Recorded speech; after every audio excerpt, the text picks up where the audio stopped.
what about mortgages? Because, so sometimes people go right now, like we've had this huge run up in home valuations. And so they say, well, our home's worth $800,000 and we only owe $300,000 on it. That's $500,000 equity. But they're $300,000 and you have to sometimes have, one of the parties saying, well, I want to keep the house and our mortgage payment's only, $1,500 or something, $1,800. Yeah. Now, but you had two people sign on the mortgage and now they're split. So what's somebody's options that, it gets talked about in mediation? An interesting thing that has come of age or back around, when I bought my first home, I was like 20. So it was a long time ago. I literally went through a neighborhood in West Valley City. There was a for sale sign. I went up, I knocked on the door. I said, hey, your house is for sale. I want to buy a house. And they wanted out of the house. And they said, yeah, our loan is assumable. And I went, okay, cool. Tell me how. And within like a couple of weeks, I had assumed their loan and bought myself a home, and for all of $33,000. Sure. And then we've gone years. I mean, not only have I done mediation for a long time, but real estate. We've gone years and years, and we haven't seen a lot of this assumable loan thing going on. And about 18 months ago, maybe a year ago, somewhere in there, I could write in a mediation, they're going to sell the house, they're going to split the equity, the cost will be paid through this mean and manner, blah, blah, blah. Well, the house is quit selling. And so I had people coming back and saying, oh, we got to rethink this house thing. And now we've seen assumability come back around. And if we have two spouses, both have a good job, one of them can assume 100% of that, perfect. Go assume the loan. We're going to figure out what to do with the equity, whether it's, the person getting alimony is going to assume the loan and get the rest of the equity as an alimony lump sum payment. Or, this is the cool thing about mediation. There's only a couple things we cannot bargain with. Not going down the rabbit hole. Child support is child support. You can't. It's a state calculation. It's a state. We all have to use the same calculator. Everything else is really movable. You can make decisions on how you want to barter, bargain, set this up. But the assumability has created a world that makes this new world a little bit easier for us. Sometimes we'll have a situation where maybe they're a little bit upside down in the house. Sure. One of them, and I'm seeing more of that currently, one of them better say they want that house, or both of you are coming to the closing table with a check. Because otherwise, then we're talking short sale world, and nobody wants to really go there. Some people will have to. So the houses, there's so many creative things, but the mortgage, there's assumability. If we put in the divorce certain language and say, hey, this person's going to pay the payment, they're going to be awarded the home, so-and-so is going to stay on, the other party's going to stay on the home for X amount of years.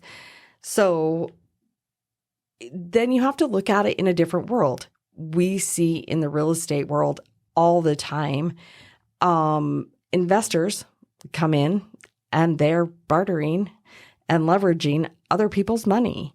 So as the person keeping the home, you're kind of leveraging someone else's money, right? The time period goes by.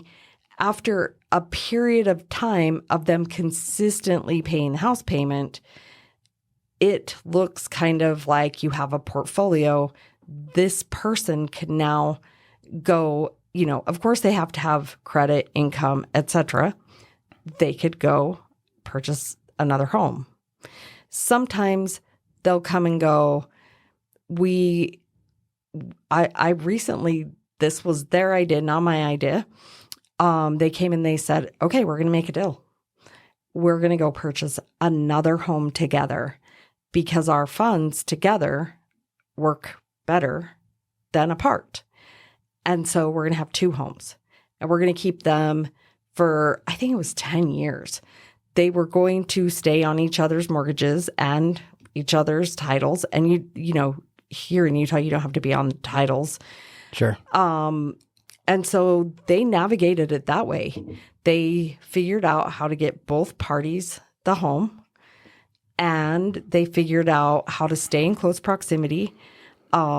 Because when you bring in the home, you also have to look at, do we have 6 or 8 kids like I do?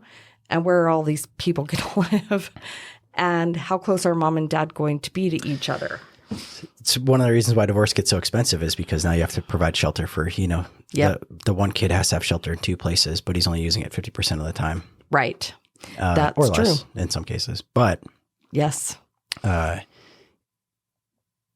divorce is incredibly expensive. Every time I think about it, I'm like, this is so expensive. You're like, I'm never doing it. Well, I don't envy the people that have to go through it in any way, shape, or form. Incredibly emotionally hard. It is. And it's taxing emotionally, financially, oftentimes very hard on the family, especially if kids are involved. It's no easy thing to deal with. Again, like I said, I've never been through it, but I've been close enough to it enough times, like, you know, proximity wise, just helping clients or seeing friends go through it or whatever. It's tough. I do not want to do it myself. That's for sure. I wouldn't wish it on anybody. But I think being really objective about it when you're going through it is, you know, you can let emotions drive the bus, and at the end of the day, they always will to a certain extent, right? We always think with our limbic brains. Logic is just a way to justify our emotional decisions, right? For sure. But the more that we can be thinking with calm emotions and just realizing the facts of the situation as they are, the more that, you know, people can just make a good plan and try to move forward. Right. It's about trying to start the next chapter.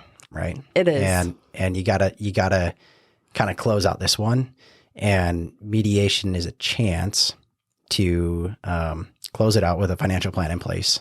Exactly. To springboard yourself for a successful next chapter. Right. It is.